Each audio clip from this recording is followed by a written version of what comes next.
Olá pessoal, sejam bem-vindos a mais uma aula bônus. Esta que é a terceira das 4 aulas que serão disponibilizadas para você que faz parte deste grupo, o grupo Mobilização Neural Online.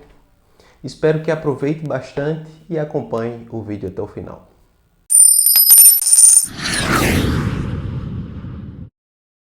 Nesta aula falaremos sobre uma dúvida que é bastante comum. Como eu posso diferenciar se a queixa que o paciente apresenta tem uma contribuição de estruturas neurais ou não? Precisamos fazer um breve embasamento, levando em consideração também os conceitos que foram abordados sobre dor neuropática e também sobre os princípios de mobilização neural que foram mencionados nos vídeos anteriores das 2 aulas bônus que foram disponibilizadas. A gente vai precisar entender que o sistema nervoso, segundo a ótica da neurodinâmica, é um sistema formado por 3 partes. Uma delas é o que nós chamamos de interfaces mecânicas, que nada mais são do que aquelas estruturas que se avizinham, que circundam as estruturas nervosas. Entre elas estão os forames intervertebrais, as fáscias entre os músculos, os septos intermusculares, os túneis, como no caso do túnel do carpo, túnel do tarso. Todas essas estruturas, elas se movem juntamente com o nervo ao longo dos movimentos que são realizados pelos seres humanos em todas as suas articulações. Mas é muito importante falarmos a respeito de outra forma que também é chamada essa interface mecânica, ou essas interfaces mecânicas, que é nomeada assim por Michael Shacklock. O Shacklock chama também as interfaces mecânicas de cama dos nervos ou colchão dos nervos, ou seja, isso dá uma ideia de que aquelas estruturas que estão cercando o nervo, ladeando o nervo, avizinhando-se ao nervo, elas podem também gerar algum tipo de compressão, estiramento ou algum tipo de obstáculo para a movimentação do tecido nervoso em situações disfuncionais e até pós-lesionais. O segundo elemento que forma esse sistema de 3 partes é o que nós chamamos de estrutura neural, que nada mais são do que os nervos e o tecido conjuntivo que os reveste. É muito importante falar que tanto os nervos como principalmente os tecidos conjuntivos são fonte de dor. Portanto, qualquer compressão, tensão excessiva ou estiramento excessivo do tecido nervoso pode levar a uma deflagração de dor local ou no trajeto desse tecido neural. Portanto, é muito importante frisar que sintomas relacionados ao tecido nervoso raramente serão pontuais. Eles podem se deslocar ou se irradiar num trajeto anatômico que tem total relação com o trajeto nervoso. A terceira parte desse sistema de 3 partes é o que nós chamamos de tecidos inervados. Os tecidos inervados incluem pele, ossos, músculos, fáscia, vasos sanguíneos, que todos eles receberão as terminações nervosas dos axônios que viajam em meio a um trajeto nervoso até encontrar essa superfície sobre a qual haverá essa inervação. Então, todos esses órgãos, todas essas estruturas, todos esses tecidos que são inervados, eles também podem ser fonte de uma dor após uma compressão ou estiramento nervoso ou irritação de uma estrutura nervosa. Então, esses tecidos inervados podem sofrer o que nós chamamos de inflamação neurogênica. E isso é muito importante para que possamos identificar muito bem, inclusive, aquelas inflamações que são neurogênicas daquelas que não são neurogênicas, ou seja, que não têm envolvimento neural.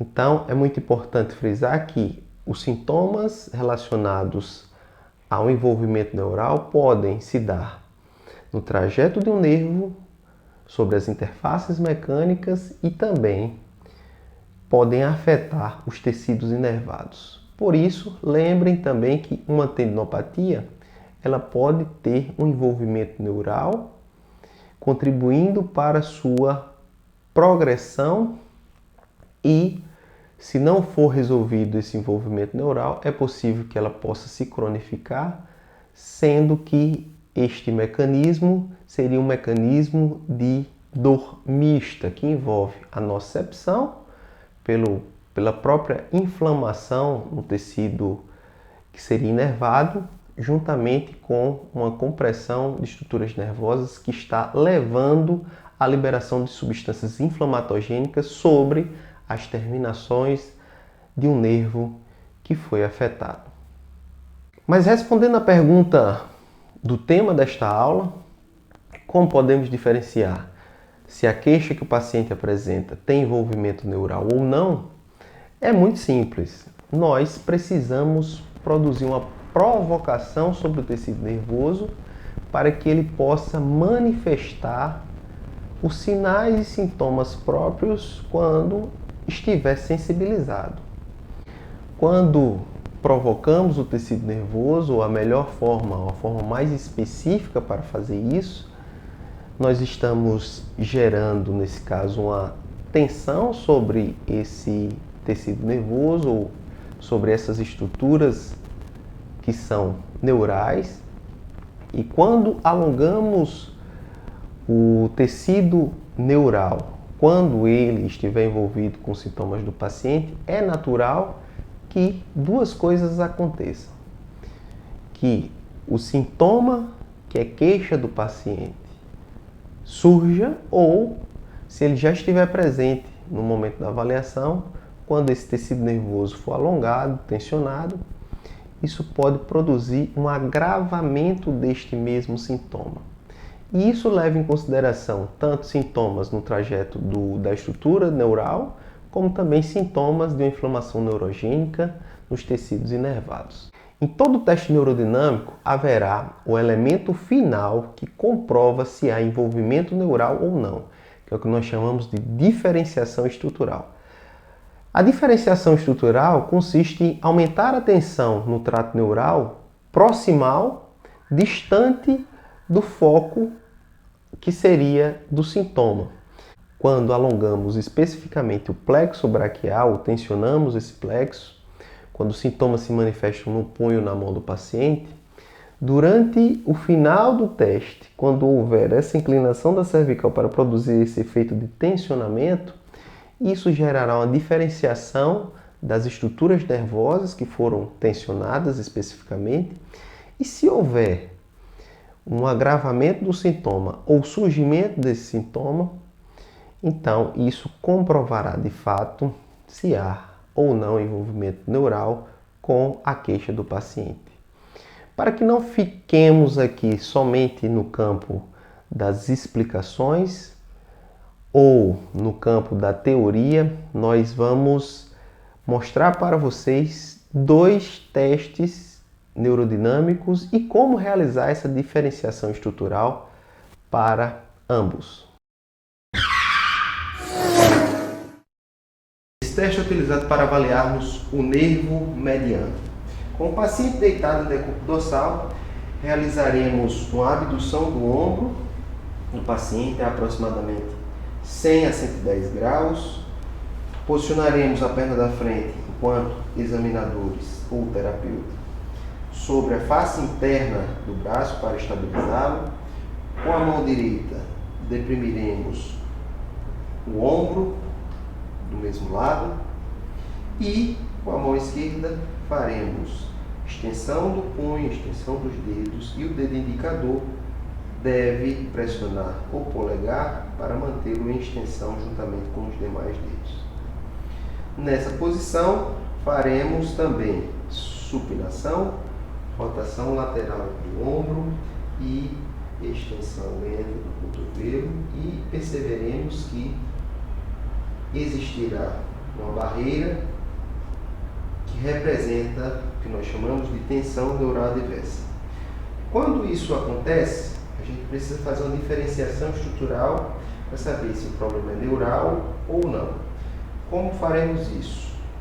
Vamos deprimir um pouco mais o ombro. Se isso aumentar o sintoma, é indicativo que o problema é neural. Outra possibilidade seria inclinar a cervical para o lado oposto. Piorou o sintoma? Volta. Ou ainda elevando a perna do mesmo lado, do lado direito do paciente, com o joelho estendido. Tenta levantar a perna do mesmo lado. Piora o sintoma? Ok. Nesse caso especificamente, pode-se perceber que há um envolvimento neural nesta tensão neural adversa, mas precisamos associar isso com sintomas que são queixa do paciente. E também devemos fazer o mesmo teste do lado contralateral para saber a resposta a essa tensão neural para o nervo mediano contralateral, caso não haja sintoma ali do outro lado. Slump Test. Esse é um teste muito importante para tensionar o sistema nervoso central e o sistema nervoso periférico, sobretudo no trajeto do nervo ciático. Pediremos que o paciente sentado com as pernas pendentes fora da maca possa colocar os braços na posição dorsal e, além disso, pediremos uma flexão da cervical juntamente com a flexão tóraco-lombar. Adicionalmente a isso, manteremos essa posição com o apoio das mãos e não permitiremos que o paciente volte para a posição neutra em momento algum do teste. Pediremos que ele faça uma extensão máxima do joelho até onde ele conseguir, sem sintoma. E, adicionalmente a isso, pediremos uma dorsiflexão, se for possível. Aqui a gente já percebe que existe uma limitação para a dorsiflexão. O que é que pediremos? Na outra extremidade, diminuiremos a tensão neural para saber se há envolvimento neural associado a isso e pediremos para ele completar esse movimento do tornozelo. O que fica flagrante é que há envolvimento neural relacionado a essa restrição do movimento e também dos sintomas que são associados a isso. Baixa um pouquinho e volta para outra posição. Isso. Aumenta de novo essa dose. Existe dor aqui associada? Sim. Em qual parte? Na parte posterior da coxa? Isso. Se existe essa dor também precisa ser modificada com a diferenciação estrutural. Pediremos para que ele, de novo, faça a extensão da cervical. O que é que acontece com essa dor? Alívio. O alívio dessa dor nos leva a entender que esse sintoma apresentado pelo paciente também tem envolvimento neural.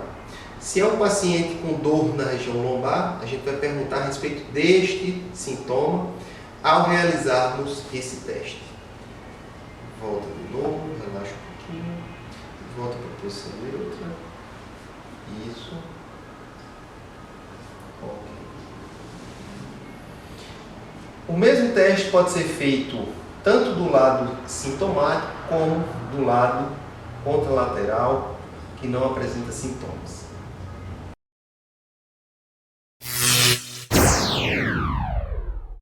Espero que tenham aproveitado bastante esta que é a terceira aula bônus para todos que formam parte do grupo Mobilização Neural Online.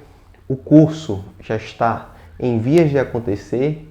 Espero que você já esteja pronto para realizar sua inscrição.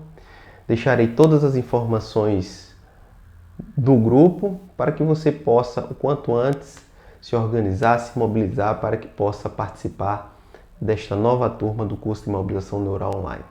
Deixo um forte abraço a todos, fiquem com Deus e até a próxima.